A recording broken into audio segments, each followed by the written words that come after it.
Okay, Assalamualaikum dan salam sejahtera. Hari ni kita nak tukar wiper arm pada Prodor Viva. Ini yang asalnya cuma pasang cover je. Ini pakai daripada tahun kereta keluar tahun 2007. Memang tak pernah tukar. Hari ni kita nak tukar yang baru. Tapi cover tu, cover chrome ni nanti kita cek lain lah. Kita pasang balik. Dia mudah je. Terus kita buka cover ni. Cover ni pun penuh dengan pasir masuk. Nampak. Skru pun dah karat dah. Lepas tu kita guna spana ni, spana 10 untuk buka dia punya nut. Kita pakai satu nut je.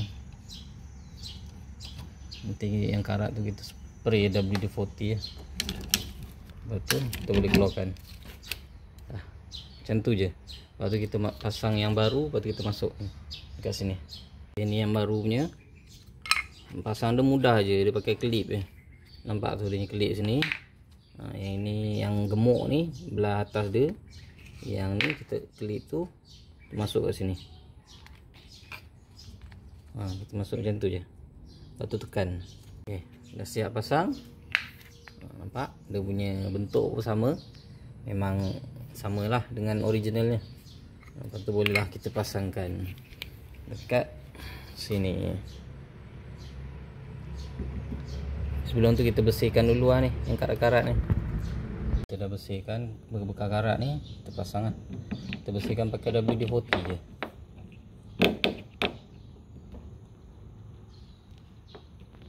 Okey, dah masuk macam tu.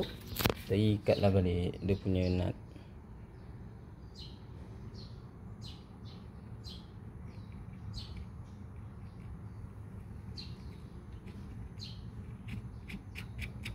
Okay, mudah saja nak tukar dia. Tak perlu pergi kedai lah. Kita beli boleh tukar sendiri je. Okay, dah siap pasang nut. Masuk balik cover dia. Ok, siap tukar wiper arm Prodor Viva bahagian belakang. Ok, jumpa lagi video akan datang. Assalamualaikum dan salam sejahtera.